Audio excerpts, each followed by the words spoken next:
राम कृष्ण हरी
रूप पाहता लोचने रूप पाहता लोचने रूप पाहता लोचने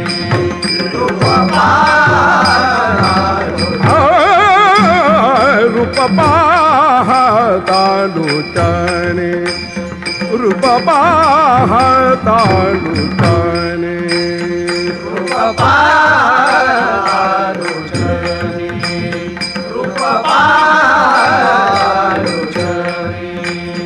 सुख झाले व साजनी सुख झाले व साजनी तो हाती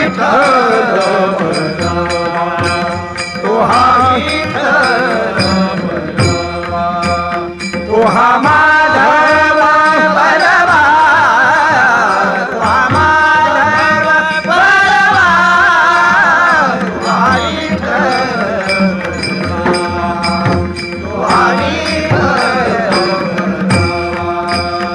बहुता सुकृतात जोडी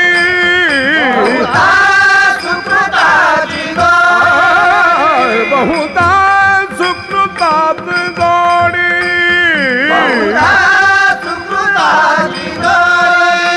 म्हणून विठ्ठली आवडी म्हणून विठ्ठली आवडी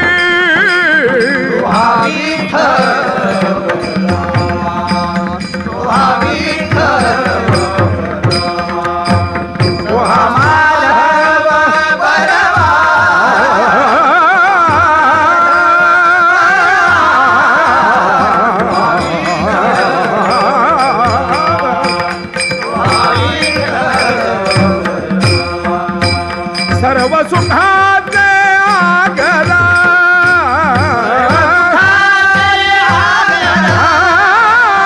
सर्व सुखाचे आगरा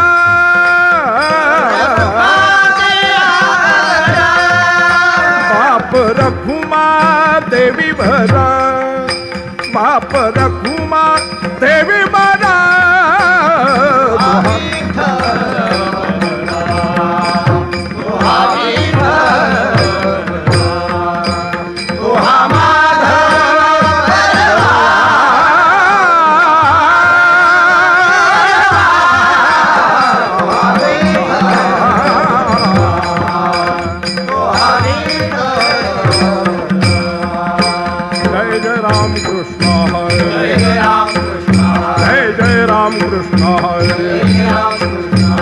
जय राम कृष्ण हरि जय जय राम कृष्ण हरि जय जय राम कृष्ण हरि जय जय राम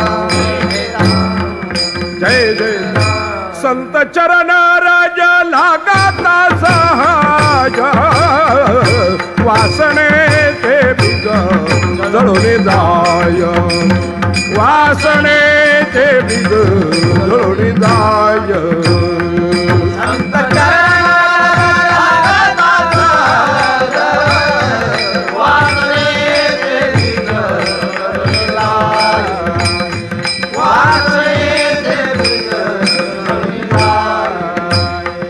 मग राम नामी उपदे आवडी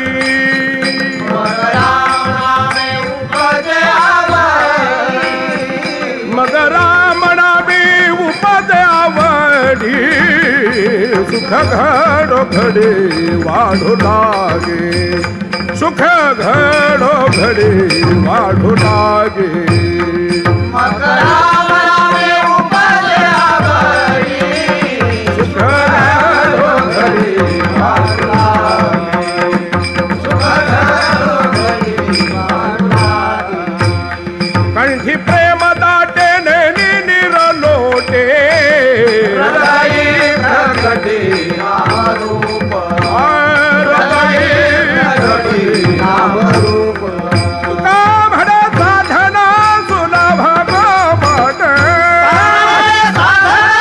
सुलभ गोमटे म्हणे साधना सुलभ गोमट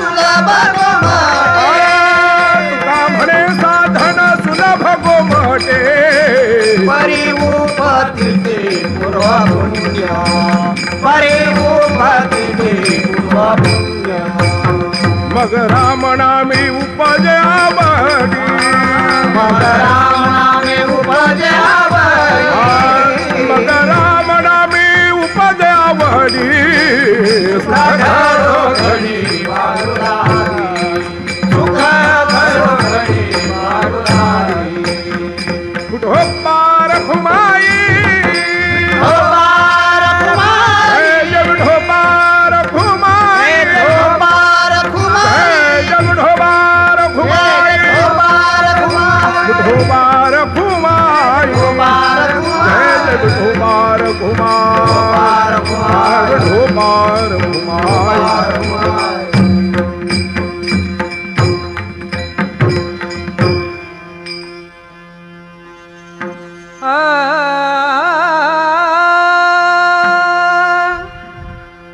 संत चरण राजा लागता सहज संत चरण राजा लागता सहज संत चरण राजा लागता सहज संत चरण राजा लागता सहज संत चरण राजा लागता सहज संत चरण राजा लागता सहज संत चरण राजा लागता सहज संत चरण राजा लागता सहज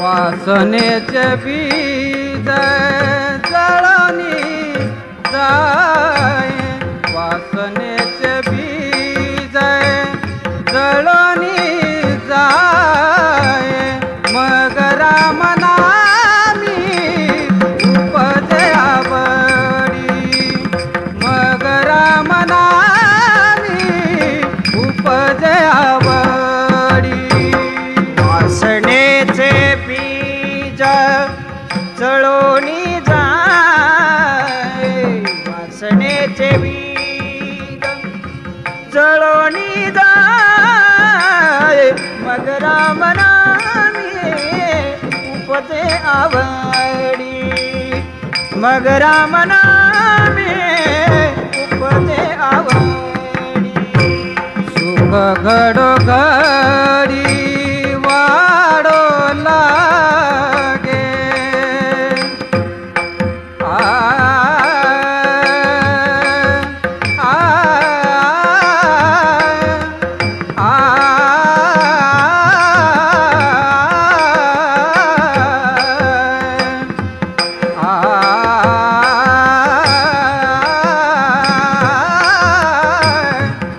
सुख घडो घडी वा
घडो घडी वाढू लागे मग राम नामी उपजे आवडी मग राम नामी उपजे आवडी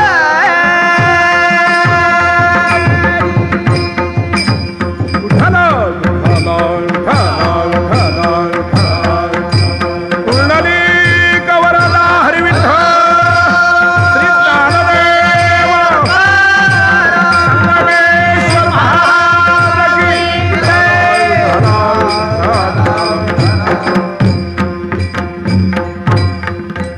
संत चरण रज लागता सहज वासनेचे बीज दळून जाय मग राम नामी उपजे आवडी सुख घडो घडी वाढू लागे कंठी प्रेम दाटे नैनी निरलोटे हृदयी प्रगटे नाम रूप मग राम नामे उपजे आवडे सुख घडो घडी वाढू लागे तुका म्हणे साधन सुलभ गोमटे परी उपतिष्ठे पूर्व पुण्ये मग राम नामी उपजे आवडे सुख घडो घडी वाढू लागे पांडुरंगा करू कथा मन मना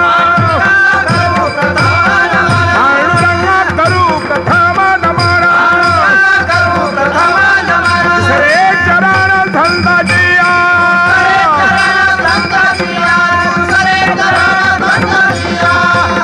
काय माझी वाणी वाणेल संदासी रंज उचितासी आपल्या जयांचे केले स्मरण होय सकळ विद्यांचे अधिकरण तेची वंदू श्री चरण श्री गुरुंते ते नमस्कारोणी आता संत चरण रज लागता सहज वासनेचे बीज जुळून जाय मग राम नामे उपजे आवडे सुख घडो घडी वाढू लागे. प्रस्तुत प्रभूच्या सेवेकरता निवडलेला अभंग दिहूचे सुप्रसिद्ध साधू विश्वसंत तुकाराम महाराज यांचा संतांच्या चरणस्पर्शने पदस्पर्शने अंगस्पर्शने आलिंगनाने दर्शनाने जीवाला मिळणारे जे सुख आहे त्या सुखाचा आणि संत साधनाचा उत्तम अशा प्रकारचा विचार करणारा हा 4 चरणाचा अभंग आहे. विठ्ठला विठ्ठला विठ्ठला विठ्ठला विठ्ठला. या जगाच्या पाठीवर जितके जीव आहेत हे सारे जीव अहोरात्र धावताना दिसतील. रात्रीचा दिवस दिवसाची रात्र हाडाचं काढ रक्ताचं पाणी करणार अहोरात्र नोकऱ्या करतात धावाधाव करतात शेती करतात कामगार धावतायत व्यापारी धावतायत पुढारी धावतात या साऱ्यांचं एकच कारण आहे आतापर्यंत कोणालाही चिरंतन सुखाची प्राप्ती मिळालेली नाही. आतापर्यंत जेवढे धावतात ते सुखाच्या अपेक्षेने धावतात. मृत्यू लोकांमध्ये सुख आहेच एक महात्मा सोडून आतापर्यंत कोणाला प्राप्त झाले असं वाटत नाही. म्हणून ज्ञानेश्वर महाराज एका ठिकाणी म्हणतात मृत्यूलोके सुखाचे कहाणी ऐके जल कवनाचे श्रवणी कैसी सुख निद्रांथुरणी इंगळाच्या. तर समर्थ प्रश्न विचारतात सांगा ना जगी सर्व सुखी असा कोण आहे विचारी मना तुझी शोधून पाहे. एक महात्मा सोडून मृत्यू लोकांमध्ये आतापर्यंत कोणाला चिरंतन सुखाची प्राप्ती झाली नाही. जर झाली असती तर ही इतकी धावपळ दिसलीच नसती. नदीची धावपळ त्या वेळेला थांबते की समुद्राला मिळेल त्या वेळेला. महोदधी गांगरी हाले जैसे अथवा तृप्ती झाली जैसी साधने सरती अपैसी देखे आत्मतुष्टी तैशी कर्मे नाही. जववरी अर्जुना तो बोध भेटे ना मना तवची या साधना भजावे लागे. चिरंतन सुख मिळालंच नाही असा याचा अर्थ. सुख मिळतच नाही असं नाही मिळतं पण इंद्रियजन्य व्यापारामध्ये जे विषयापासून निर्माण होतं भ्रमप्रमादाने युक्त झालेले जीव त्याला सुख समजतात आणि दुःख भोगितात. विठ्ठला विठ्ठला विठ्ठला विठ्ठला. सर्व फळामध्ये सर्व फळांचा राजा आहे आंबा. त्याचा भाव आहे 500 600 400 रुपये डझन. पण कावळ्याला कधीच खायला मिळत नाही. याचा अर्थ असा आहे आंब्याला जर कावळ्याची चोच लागली तर त्या कावळ्याला मुखरोग होतो असं ज्ञानोबा सांगतात. द्राक्षरसा आम्ररसा वेळे तोंड सडे वायाचा का फुटती डोळे दिवसा डुडुळाचे. कधीच कावळा आंबे खात नाही याचा अर्थ तो खातच नाही असं नाही खातो पण आपण म्हणतो ते नव्हे. ज्ञानोबा त्याचं वर्णन करताना सांगतात, निंब निंबोळिया मोडून आला, तो कावळी असे सुकाळू झाला. कावळा आंबे खातो, पण आपण म्हणतो ते नव्हे. कावळ्याचे आंबे म्हणजे कडुनिंबाच्या पिकलेल्या निंबोळ्या. काय खातो? लिंबोळ्या आणि समजतो आंबे. हे जसं आहे त्याप्रमाणे माणसं प्रत्यक्ष विषयातलं भोगतात दुःख आणि समजतात सुख. विठ्ठल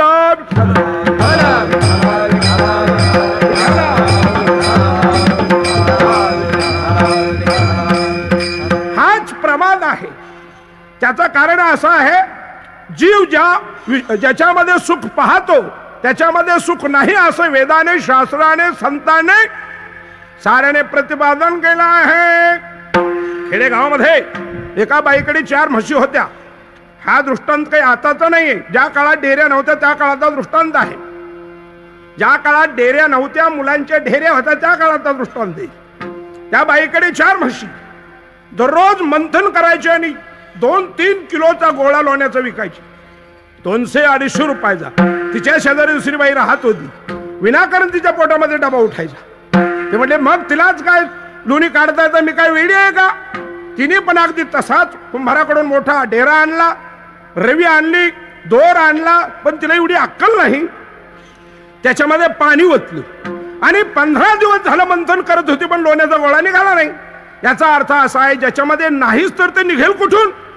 हे जसं आहे त्याप्रमाणे सामान्य जीव जी देहादी प्रपंचामध्ये आणि विषयामध्ये सुखाची अपेक्षा करतो, त्याच्यामध्ये नाहीच तर मिळेल कुठून? म्हणून तुकोबाराच्या सर्वांना सांगतात, अरे काय ज्याच्या याच्यामध्ये तुम्ही पाहत आहात, सुख नाही कोठे आली या संसारी, सुख नाही कोठे आली या संसारी, वाया हाव भरी होऊन हवाया हवा भरी होऊन. महाराज म्हणतात याच्यामध्ये सुखाचा लवलेश नाही, तर तुम्ही त्याच्यापासून अपेक्षा कसं करता? हे जीवा, तुला जर चिरंतन सुखाची प्राप्ती हवी असेल तर संसारामध्ये मिळणार नाही, विषयामध्ये मिळणार नाही, भोगामध्ये मिळणार नाही. मिळेल पण ते तात्कालीन सुख असेल. चिरंतन सुखाची प्राप्ती हवी असेल, इंडियन पिनल कोड कलम संतांचा चालू आहे. नामदेवराज सांगता, तुला चिरंतन सुखाची प्राप्ती आहे ना, सुखा लागी करी शीतळ माळा, सुखा लागी करी शीतळ माळा, सुखा लागी करी शीतळ माळा, सुखा लागी करी शीतळ माळा. तरी तू पंढरीशी जाय एक वेळ, तरी तू पंढरीशी जाय एक वेळ, मग तू अवघाच सुखरूप होशी, मग तू अवघाच सुखरूप होशी. तुला जर चिरंतन सुखाची प्राप्ती हवी तर तू पंढरपूरला जा. त्याचं कारण असं आहे, पंढरपूरला जो जगदानी परमात्मा आहे, जो परमात्मा आहे तो सामान्य नसून ब्रह्म आहे असं शंकराचार्य सांगतात. महायोग पीठे तटे भीमरथ्या वरम पुंडरीकाय धातू मुळे समागत्य तिष्ठंत मानल कर्ण परब्रह्मलिंगम भजे पांडुरंगम. तर ज्ञानेश्वर महाराज म्हणतात, नेनो ब्रह्म मार्ग चुकले, उघडे पंढरपुराशी आले, भक्त पुंडलिके देखिले, उभे केले विटेवरी तो हा विठोबा ध्यान, ज्याचे ब्रह्माधिका ध्यान. पंढरपूरला तो परमात्मा विटेवर उभा आहे, सगुण साकार झालाय. एवढंच नाही तर महाराज म्हणतात, त्याच्यासारखा सुख देणारा त्रैलोक्याच्या पाठीवर दुसरा कोणी नाही. सुखरूप ऐसा कोणी सांगा, सुखरूप ऐसा तुझा कोण सांगा, माझ्या पांडुरंगा सारे खातो, माझ्या पांडुरंग सारे खातो, माझ्या पांडुरंग सारे खातो. तो स्वतः सुखरूप आहे. येणाऱ्या साऱ्या भक्तांना तो सुख देतो. त्याच्याकडे चिरंतन सुखाची प्राप्ती आहे, पण एक वैशिष्ट्य आहे त्याच्या देण्यामध्ये, तो भक्तांनाच या देहामध्ये सुख देतो आणि इतरांना सुख मारून देतो. काय? पुतनेला सुख दिलं, जिवंतपणे नव्हे. तुला संकादिकाचे निमाणे सायुज्य सौरसू दिधला पुतणे, जे विषाचे निस्तन्नपाने मारू आली. रावणाला सुख मारून दिलं, कुंभकर्णाला सुख मारून दिलं, दुर्योधनाला सुख मारून दिलं आणि मेल्यानंतर सुख हे विधान वारकरी संप्रदायाला मान्य नाही. विठ्ठल विठ्ठल विठ्ठल विठ्ठल. मग या देहामध्ये सुख भोगायचं असेल तर त्याचं भक्त झालं पाहिजे. त्याच्यात सुख देण्यामध्ये असा अपपर भाव आहे. केवळ तो भक्तांच्या करता आहे. महाराज असं एका ठिकाणी सांगतात, भक्ता राखे पाया पास दुर्जनासी संहारी. दुर्जनासी संहारी, दुर्जनासी संहारी. भक्ताला सुख देतो, इतरांना मारतो. भारतीय युद्धामध्ये एक प्रसंग असा उत्तम आहे. भीष्माचार्य सेनापती होते. 10 दिवसाने भीष्माचार्य रणात पडले. नंतर द्रोणाचार्य आले, तेही रणामध्ये पडले. आणि नंतर सेनापती पद आलं ते कर्णाकडे. कोणीही सेनापती कौरवांचा झाला तरी त्याची एकच घोषणा असायची, अर्जुन हटाव. बस त्याने प्रतिज्ञाच केली की उद्या रणामध्ये सूर्यास्तापर्यंत अर्जुनाला ठेवणार नाही.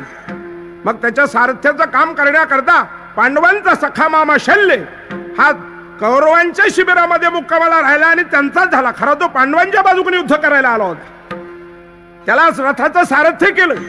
तर इकडे अर्जुनाच्या रथावर महाराज सांगतात, पाखाचा मेरू जैसा राहवारू मिरवे तैसा, ते जे कोंदटल्या दिसा जयाचे ध्वजस्तंभी वानर,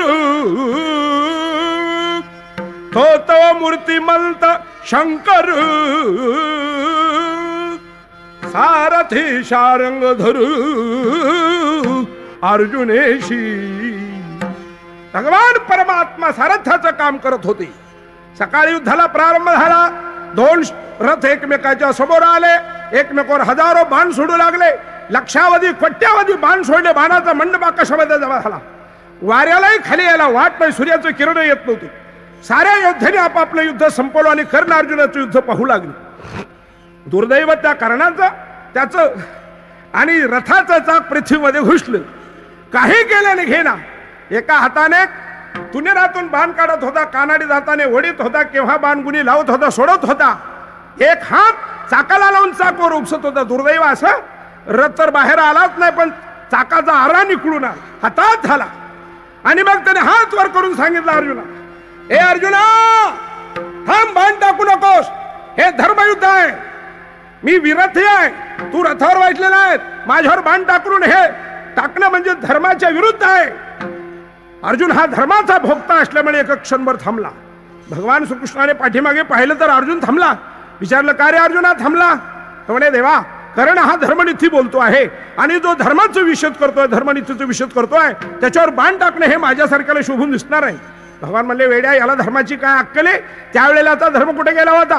पांडवांना लक्षाग्रहात जाळायचा प्रयत्न केला.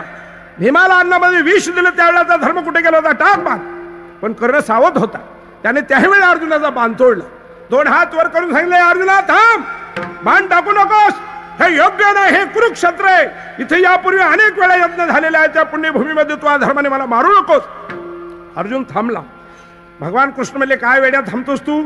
याची धर्मनीती त्यावेळेला कुठे गेली होती सांग बरं. भरस भौमे द्रौपदी थारी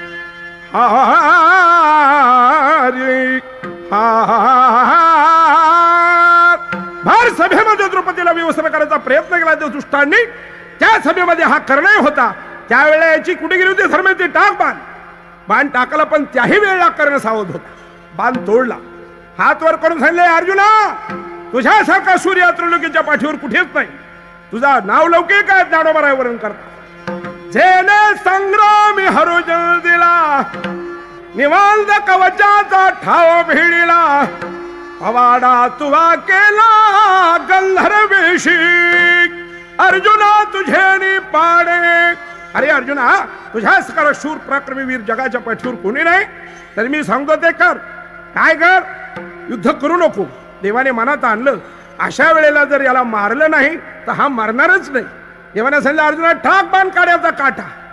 का बरं देवा? अरे याची धर्मनीती त्यावेळेला कुठे गेली होती? एकटा अभिमन्यू रणात होता. छेद किंवा भेद त्या चक्रीव्यूहाचा करण्याचं ज्ञान तुला किंवा मला होतं. एकट्या अभिमन्यूला रणामध्ये पाळलं आणि या सर्वांनी मिळून मारलं. त्यावेळेची धर्मनीती कुठे गेली होती? टाक बाण. एका क्षणात संपवलं.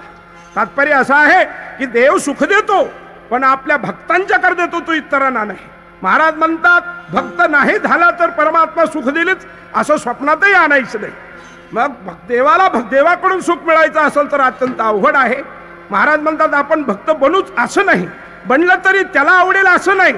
मग काय करायचं? महाराजाला एकाने विचारलं, महाराज असं सुख दुसरीकडे कुठे आहे की नाही? देव भक्ताकडून सुख घेतो ते सुखासुखी नाही, त्यांना अगोदर त्यांच्याकडून प्राण हरण घेतो, त्यांची शक्ती हरण करतो, त्यांचं सत्व पाहतो मग सुख देतो. मग तुकोबारा म्हणले आहे सुख, एका ठिकाणी आहे सुख, तुम्हाला पाहिजे असेल तर हे सुख वैकुंठामध्ये मिळतं. याने वैकुंठाहून हे सुख आणलं, पण इथे आल्यानंतर तो सर्व हे सुख फुकट देण्याऐवजी लोकांना त्रास देऊ लागला. म्हणून साऱ्या संतांनी विचार केला, तेही वैकुंठाहून मृत्यू लोकांमध्ये आले आणि त्याचं सुखाचं ठिकाण त्याच्या समोरच त्यांनी दुकान थाटलं. महाराज असं म्हणतात, घाताला दुकानात घाताला दुकानात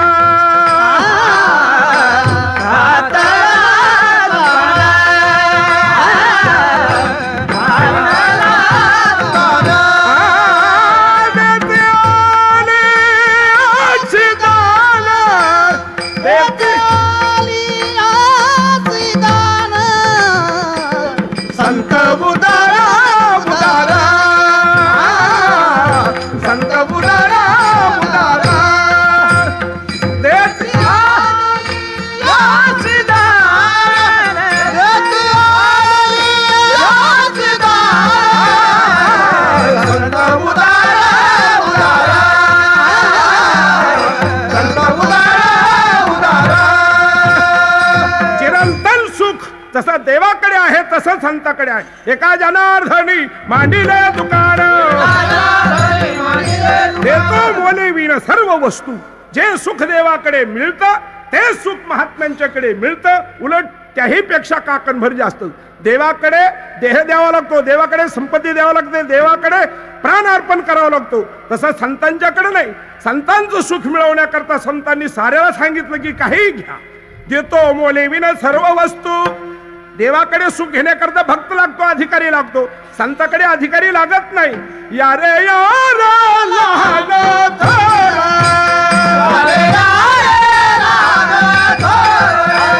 याची भलते नारी नर करावा विचार न लगे चिंता कोणाची. संतांच्याकडे सर्वांना सुख आहे असं महाराज सांगतात. हेसी तेव्हा देश ऐसा असं उदारा, देशी तेव्हा देश ऐसा असं उदार. तो अगोदर भक्ताकडून घेतो आणि मग सुख देतो. तसं संतांच्याकडे सुख तसं नाही. सर्वांच्या करता सकळाशी येथे आहे अधिकार, येथे आहे अधिकार, येथे आहे अधिकार, येथे आहे अधिकार. उद्धार हरीच्या नामे सर्वांच्या करता संतांच्याकडे सुख आहे. तेही वैकुंठाहूनच आलेले असतात, म्हणून त्यांना ते सुख देण्याची आणि पात्रता आहे. तात्पर्य असं आहे, देवाच्याकडे सुख आहे, देव नित्य आहे, पण सुख मिळवणं अवघड आहे. संतांच्याकडे ते सुख आहे पण सर्वांना सोपं आहे, पण साधू भेटणं अवघड आहे. म्हणून दुर्गीतेमध्ये भगवान सांगतात, बहुनाम जन्मनामलते ध्यानवान माम प्रपदलते वासुदेव सर्वमिति समहात्मासु दुर्लभा. बहुआवघड आहे संत भेटी. साधूची भेट होणं अत्यंत अवघड आहे. साधू भेटला तर मात्र त्याच्या भेटीत जीवाचा उद्धार आहे. महाराज असं सांगतात, एका जनार्दनी भेटता, एका जनार्दनी भेटता हरे संसाराची चिंता, हरे संसाराची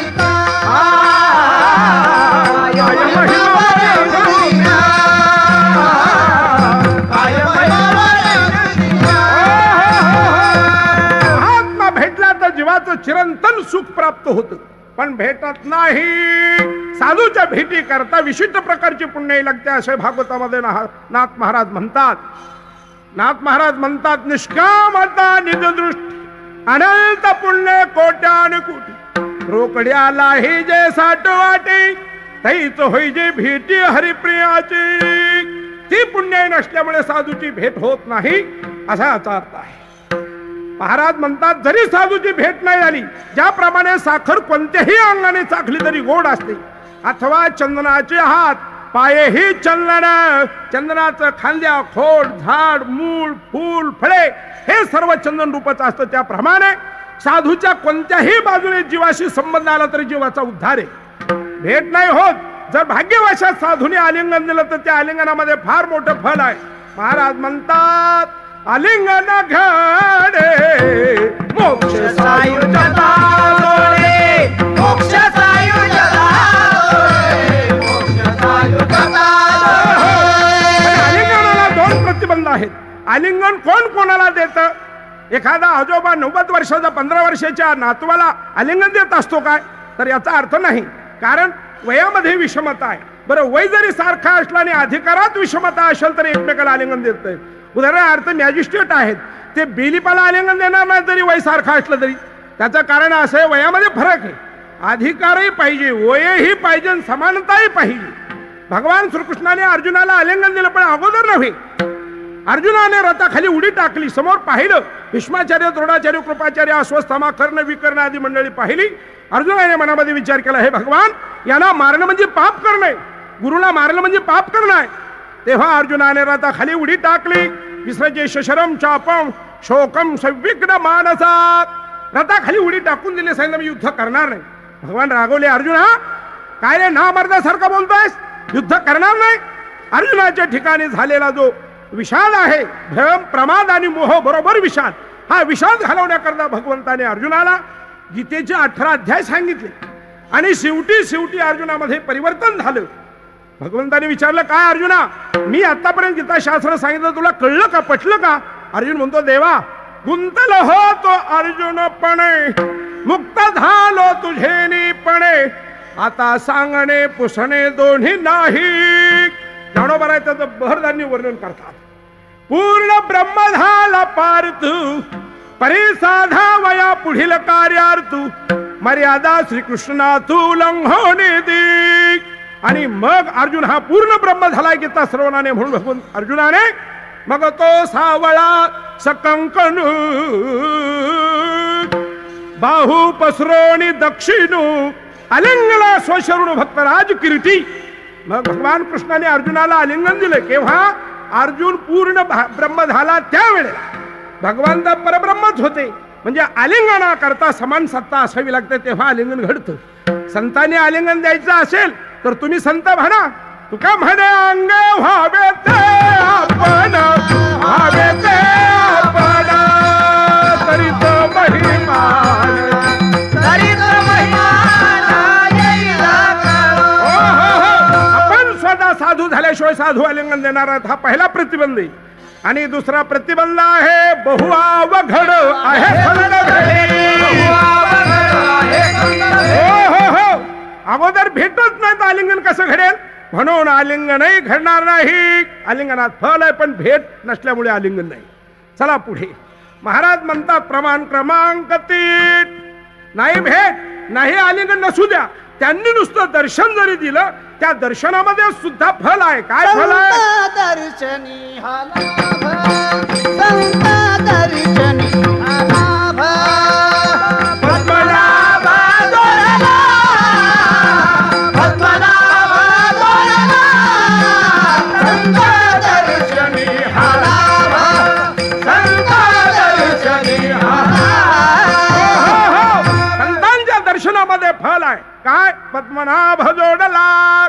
पण एक लक्षामध्ये ठेवा, साधूंचं दर्शन होण्याकरता भेटीची आवश्यकता आहे. आणि इथं तर मुळातच बहुअवघड आहे संत भेटी. हो, भेट नाही, आलिंगन नाही, भेट नाही, दर्शन नाही. महाराज म्हणतात नसू द्या, त्यांनी नुसतं लांबून जरी तुमच्याकडे कृपेने पाहिलं तरी फल आहे. काय फल आहे? कृपा कटाक्ष निहाळले, आपले पदी बैसविले, बाप रुक्मादेवी विठ्ठले भक्ता दिधले वरदान. किंवा हे आस्वाद ठे दयावरी झळक, इथो पद्म करू माथा पारुख, जीवची परी तुके महेशाशी, होता तुमची कृपा पशु बोले वेदा. महाराज म्हणतात संतांची कृपा जर झाली, पशु असला तरी तो पशुही वेद बोलू शकतो, असं त्या कृपेमध्ये फल आहे. हे गोष्ट लक्षामध्ये ठेवा. संतांची कृपा होण्याकरता भीतीची आवश्यकता आहे. आणि इथं तर मुळातच बहुआवघड आहे संत भेटी.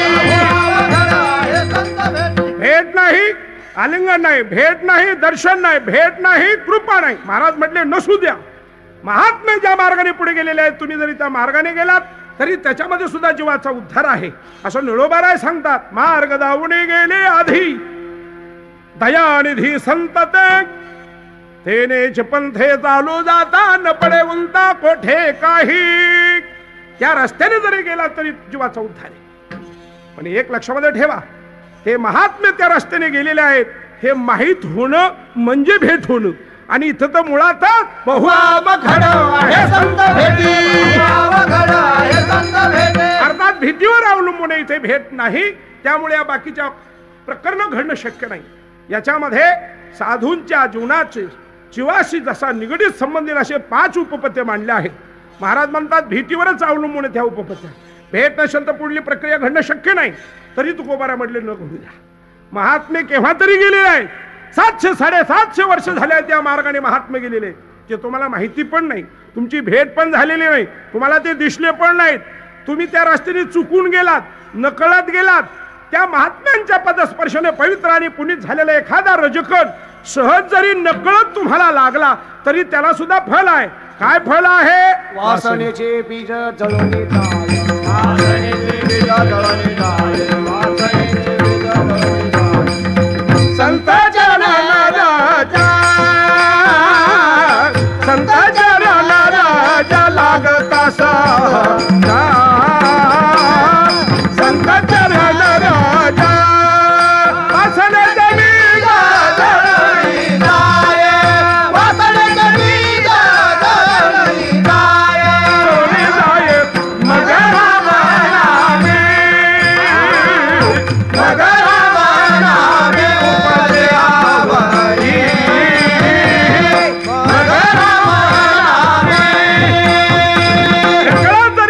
आणि एखादा रजकणाचा स्पर्श झाला तरी जीवाच्या सर्व दुःखाला कारण असणारी वासना, वासनेचं बीज असलेलं अज्ञान, या अज्ञानाची निवृत्ती होते. तुम्ही असं म्हणाल संत चरण रजकन म्हणजे धूळ, फुपाटा नव्हे, धूळ नव्हे, तर संत चरण रजकन म्हणजे संतांच्याकडून मिळणारं स्वस्वरूपाचं ज्ञान. त्या ज्ञानाने अज्ञानाची निवृत्ती झाली की सुखाची प्राप्ती होते. अज्ञान हे सर्व दुःखाचं कारण आहे असं वेदाने, शास्त्राने, पुराणाने साऱ्याने वर्णन केलेलं आहे. आणि ते ज्ञान संतांच्याकडे असं गीतेमध्ये असं म्हटलं आहे. ज्ञानेश्वरीच्या 4थ्या अध्यायाच्या 44व्या श्लोकामध्ये असं वर्णन आलं. तद्विती प्रणिपातेन परिप्रश्नेन सेवया उपदेक्षन्ति ते ज्ञान ज्ञानेनास्तत्वदर्शनात्. हे ज्ञान पैग बरवे जरी मनियाची आणावे तरी संदाया भजावे सर्वश्रेषी. ज्ञानाने अज्ञानाची निवृत्ती झाली की जीव हा स्वानंदाचा साम्राज्य बनतो. हे संतांच्या संगतीमध्ये घडतं. एक जर म्हटला महाराज तुम्ही म्हणता ते बरोबर आहे, पण अज्ञानाने ज्ञानाची उपासना केली आणि जाणून बुजून उपासना केली तर अज्ञान निवृत्त व्हावं. हे सहज तुम्ही पदमध्ये कसं काय घातलंय? महाराज म्हणतात काही गोष्टी अशा आहेत की त्या जाणून बुजून केले तरी फल तेच असतं आणि सहज केले तरी फल तेच असतं. उदाहरण क्रमांक 1, एकाने आपल्या स्वतःच्या मालकीची गवताची गण लावली. 10,000 गवताच्या पेंढ्या होत्या, गठड्या होत्या. दुर्दैव असं ते रचणारे खाली उतरले. याने विडी पेटवली आणि जळती काडी सहज त्या गंजीवर टाकून दिली. गवताने पेट घेतला, एक पेंडी सुद्धा शिल्लक राहिले नाही. लोक ओरडू लागले कसं काय पेटलं? तर हा मालक म्हटला पेटलं म्हणजे काय? मीच काडी टाकली. लोक म्हटलं कसं काय काडी टाकली? तो म्हटला मी विडी पेटवली, सिगरेट पेटवली आणि सहज काडी टाकली. ही काय जाणून बुजून लावली होय? जाणून बुजून काडी टाकली आणि जर पेटलं तर ठीक आहे, सहज टाकल्यावरच जळावं का? याचा अर्थ असा आहे जाणून बुजून अग्नी लावला तरी तो जाळण्याची प्रक्रिया करतो आणि सहज टाकलं तर काय विजण्याची प्रक्रिया करतो. त्याप्रमाणे जाणून बुजून संत चरण रजकन लागलं काय आणि सहज लागलं काय? फल एकच, वासनेचे बीज जळून.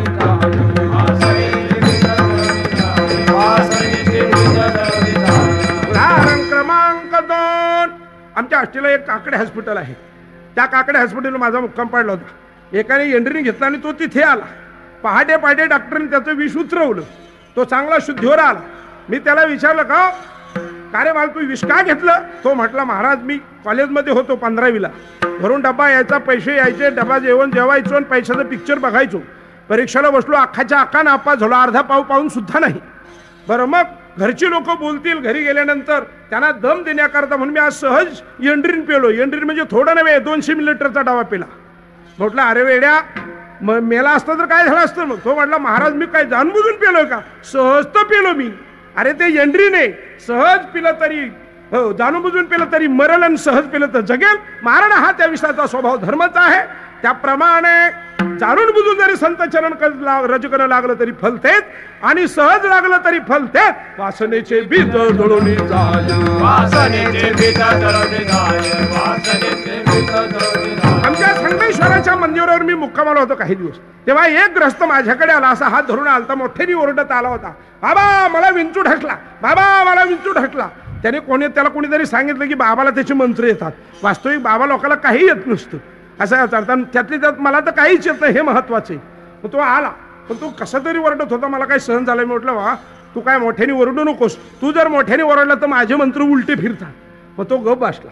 मी काय केलं, देवाला पाणी घालायला तांब्या आणला होता, त्या पाण्यामध्ये लिंबाचा ढाकळा मोडला आणि त्याच्या हातावर हाणत बसलो. हां बोल म्हटलं, आता उतरले की नाही खाली. वास्तविक काहीच नव्हतं. मी असे मंत्र म्हणत होतो की ते मंत्र कुठेच अजून तयार झालेले नाही, कारण ते त्याला कळत नव्हते. मी काय बोलतो हे मलाही कळत नव्हतं. नुसतं बडबड बडबड करत होतो. आणि लिंबाचा ढाकळा हाणला की त्याला मी म्हणायचो, का रे हा विंचू खाली आला का. तो म्हटला हो आला. वास्तविक काहीच नव्हतं. त्याला मी विचारलं, का रे इतका ओरडतो कशाला. तो म्हणे महाराज अहो इथे बोटाला विंचू हाताच्या ढकला तर बगलीमध्ये मुंग्या गेल्या. म्हटलं मग जाणार. तो म्हटलं जाणार म्हणजे कसं काय, मी काय जाणून बुजून त्याला धक्का लावलाय का. अहो सहज तर धक्का लागला आणि इतक्या वेदना होत. अरे वेड्या, जाणून बुजून विंचावला धक्का लागला तर वेदना होतील आणि सहज लागला तर काय गुदगुल्या करतील. वेदना देणं हा त्याचा स्वभाव धर्मच आहे. त्याप्रमाणे जाणून बुजून ज्ञानाची उपासना केली तर फल आहे आणि सहज घडलं तर फल नाही. वासनेचे बीज जळून जाय, वासनेचे बीज जळून जाय, वासनेचे बीज जळून जाय. आणि एकदा बीजासहित वासना जळून नष्ट झाली, अर्थात दुःखाचं मूळ निवृत्त झाल्यानंतर मग राम नामे मग आवडी, मग राम नामे उपजे आवडी.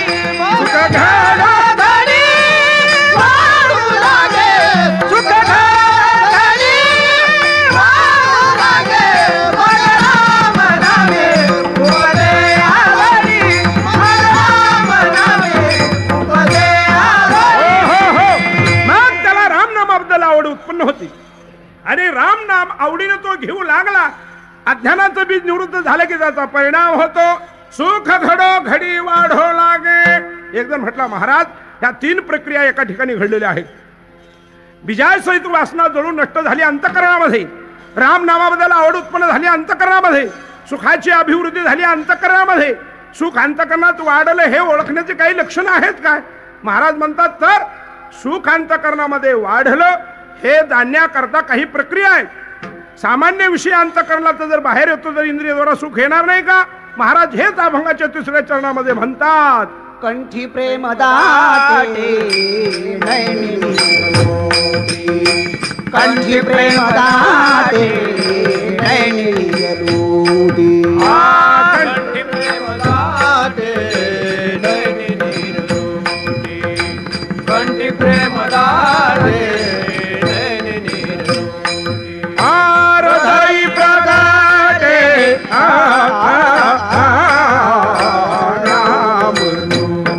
हो. महाराज म्हणतात त्याचा स्वभाव असा आहे, अंतःकरणामध्ये वाढलेलं जे सुख आहे ते बाहेर इंद्रियद्वारा येत असतं. एका ग्रस्ताला काय झालं, मूलबाळ होत नव्हतं. एका बाईला मूलबाळच होत नव्हतं. वैशेज्या शेवटी जैसे एक जीवली वांझोटी, मग मोहाची त्रिपुटी नाचोची लागे. का म्हातारपणी झाले मग अनेक एक विपाळले. फार दिवसांनी झालेलं मुलग त्या बाईने काय करायचं, रस्त्याच्या कडेला सोडायचं खेळायला.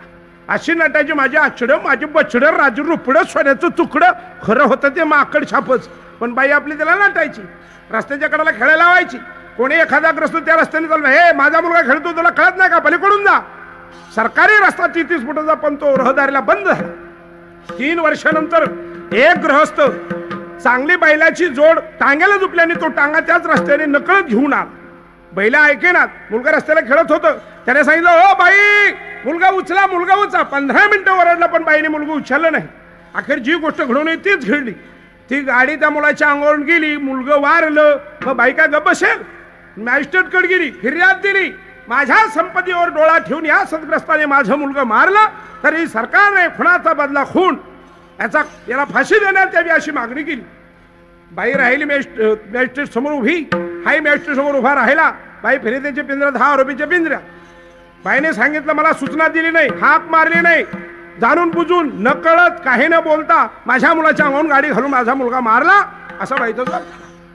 वकिलाने याला सांगितलं होतं तू फक्त 10 मिनिटं काय बोलू नको म्हणजे सारं होत आहे. वकिलाने न्यायाधीशाने विचारलं तुझं नाव काय? हा बोलला नाही. तुझ्या वडिलाचं नाव बोलला नाही. वय काय बोलला नाही. धंदा काय बोलला नाही. 3, 4, 5 वेळेस विचारलं पण बोलला नाही. मग न्यायाधीशाने सांगितलं बाई हा ग्रस्त मुका आणि बाहेरला दिसतोय, याला बोलायला येत नाही वाटतं. बाईचा अंतकरणातला विषय कुठे थांबलाय? ती लगेच म्हटली अहो सरकार आता कसं याच्या तोंडाला कुलूप ठोकलाय, आता कसा बोलत नाही तुमच्या पुढे. त्या दिवशी तर कसा वरडत होता अर्धा तास, बाई मुलगा उचल, बाई मुलगा उचल, बाई मुलगा उचल, आणि आता कसं बोलत नाही. म्हणजे बोलत होता हो हो अर्धा तास मला वरडत होता मुलगा उचल म्हणून. बाई मग का उचललं नाही मुलगा? अंतरीचे धावे स्वभावे बाहे अंतरचे धावे स्वभावे बाहे अंतरचे धावे स्वभावे बाहे अंतरचे धावे स्वभावे बाहे. जर सामान्य विषय अंतकरणाचा इंद्रियद्वारा बाहेर येतो तर हा प्रभूचा परमात्मा प्राप्तीचा जो आनंद आहे तो बाहेर येणार नाही काय? महाराज म्हणतात तो आनंद बाहेर आल्यानंतर अशी अवस्था होते. कंठी प्रेम दाटे नैनी नीर लोटे हृदयी प्रगटे नामरूप ज्ञानेश्वर माऊली ज्ञानराज माऊली महाराज ज्ञानेश्वर माऊली ज्ञानराज माऊली बोला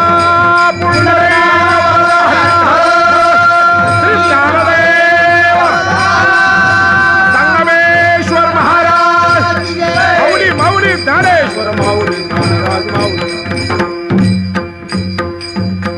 मग मला तुम्ही हे सांगा देवाकडून चिरंतन सुख मिळतं ते सुख संतांकडून मिळतं. देवाकडे मिळवण्यामध्ये फार मोठा त्रास आहे, संतांच्याकडे मिळवण्यामध्ये फार मोठा त्रास नाही. ज्ञानेश्वरीच्या 18व्या अध्यायाच्या 38 आणि 37 श्लोकामध्ये त्याचं वर्णन आलेलं आहे. यतग्रेमीशमीव परिणाम्यामृतोपमं तत्सुखम सात्विक मन असं महाराज म्हणतात. सात्विक सुख आहे, देवाकडून मिळणारं सुख आहे, चिरंतन सुख आहे, पण मिळवणं अवघड आहे. आता चंदनाचे बूड सरीपी जैशे द्वाड का निधनाचे तोंड विवशिया जीवी. मिळाल्यानंतर मात्र आनंद आहे काय, पण मिळवणं अवघड आहे. जया सुखाचा आरंभ काठिण्याचा क्षोभू ज्ञानोबाला म्हणतात. ते कठीण आहे, तेच सुख संतांच्याकडे सोपं आहे. जीवाला सुख हवं असेल तर संतांकडून ते सोपं अशा प्रकारचं मिळतं. हेच अभंग महाराज शेवटच्या चरणामध्ये सांगतात. तुका म्हणे साधन सुलभ गोमाटे, तुका म्हणे साधन सुलभ गोमाटे, तुका म्हणे साधन सुलभ गोमाटे, तुका म्हणे साधन सुलभ गोमाटे. परिउपतिष्ठे पूर्व पुण्य, परिउपतिष्ठे पूर्व पुण्य, मग राम नामी उपदे आवारे, मग राम नामी उपदे आवारे. चिरंतन सुख संतांच्याकडे सोपं आहे. महाराज म्हणतात जीवाला सुख मिळवायचं असेल तर तुका म्हणे साधन, सुख मिळवायचं साधन सुलभ आहे. कोणतं? संतांना शरण जाणं हे सुलभ आहे. संता सवे वसता योग ज्ञानी पैसता गुरु चरण उपासिता वैरागेशी. महाराज म्हणतात चिरंतन सुखावे तर संत हे साधन सोपं आहे. काय भवनिधीतून अर्थात दुःखातून पैदला जायचं असले तर तुका म्हणे नाव किंवा भवतरावया उत्तम हे नाव विजयनिधी पावहात काही. सुलभ आणि सुटसुटी साधन असेल तर संतांना शरण जाणं हा सुख मिळवण्याचा एकमेव सोपा मार्ग आहे. संतांच्या जवळ भरपूर सुख आहे, जगात कुठेही तितकं सुख नाही असं महाराज म्हणतात. सुख वाटे हेची ठाई, सुख वाटे हेची ठाई,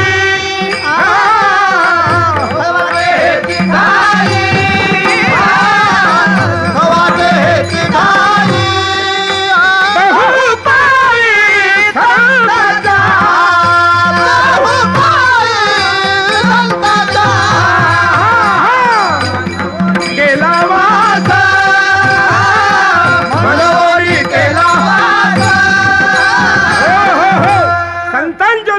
सुख आहे ते जगात कुठेही नाही, फक्त देवाकडे आहे. देवाकडे सुख मिळवणं अवघड आहे. जीवाला सुख हवं असेल तर संताकडून सोपं आहे. महाराज म्हणतात, तुका म्हणे साधन सुलभ, सर्वांच्या करता हे सुलभ साधने. याचा अर्थ सुलभ आहे पण ते अगोमटे आहे असं नाही, उलट गोमट आहे. वेदाने, शास्त्राने, पुराणाने त्याचं वर्णन केलेलं आहे की सुख मिळवायचं असेल तर संत हेच साधन उत्तम आहे, अधिक श्रेष्ठ आहे. किती श्रेष्ठ आहे? ज्या ज्या वेळेला देवाला सुखाची अपेक्षा असते त्यावेळेला देव सुद्धा संतांच्याकडे सुखा करता जातो. ज्या सुखा कारण देव वेडावला, ज्या सुखा कारण देव वेडावला. वैकुंठ सोनी संत सदन राहिला. वैकुंठ सोनी संत सदन राहिला. धन धन वैष्णव सदाना, धन्य वैष्णव सदा.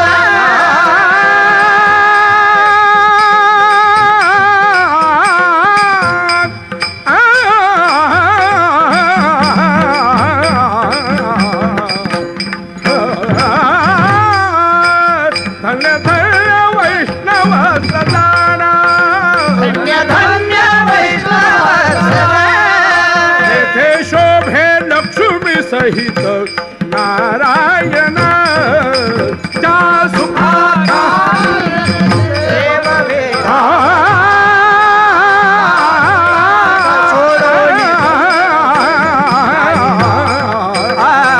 वैकुंठ सोनी संत अर्थात साधन सुलभ आहे, अधिक गोमटा आहे, पण ते प्राप्त होण्याकरता परिउपतिष्ठे पूर्व पुण्य. अरे उपातिष्ठे पूर्व पुण्य. अरे उपातिष्ठे पूर्व पुण्य. साधन प्राप्त होण्याकरता पूर्व पुण्य लागते. आता इथं कोणती पूर्व पुण्य? महाराज सांगतात, तेळा तेळा पुण्य साचा फळे. तरी हे बहुता जन्मी जाळे. नाम तुझे वाटेसी आतुरे. समागम घडे संताता. समागम घडे संताता.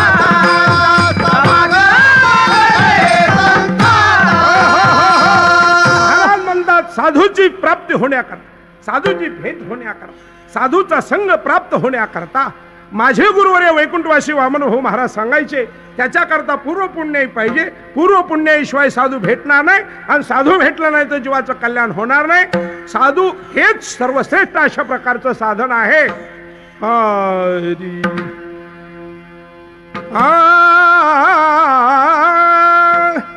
एका जनार्दनी भेटता,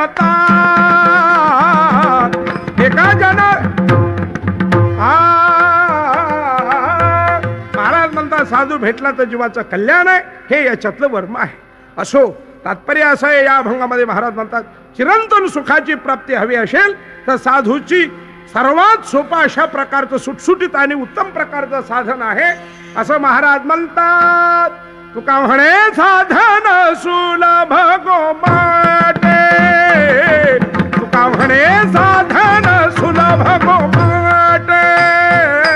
तुका म्हणे साधन सुलभ गोमाटे. तुका म्हणे साधन सुलभ गोमाटे. म्हणे साधन सुलभ गोमाटे. तुका म्हणे साधन सुलभ गोमाटे. तुका म्हणे साधन सुलभ गोमाटे. तुका म्हणे साधन सुलभ गोमाटे. परिउपतिष्ठे पूर्व पुण्य.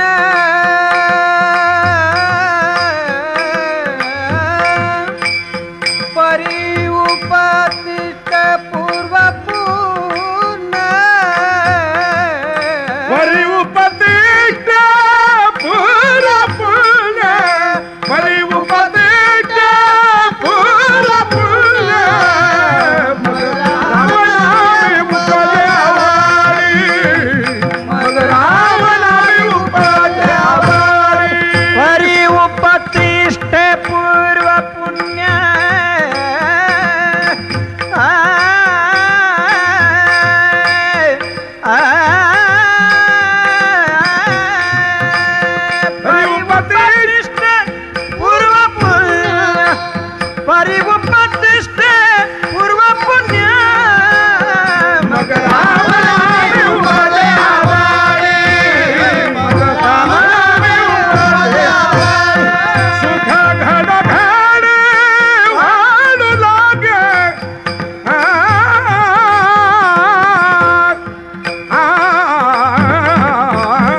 करा क्षमा अपराध आहे विचारला ठिकाणी आमचा. करा क्षमा अपराध तुका म्हणे ज्ञानेश्वर पायापैकी करा क्षमा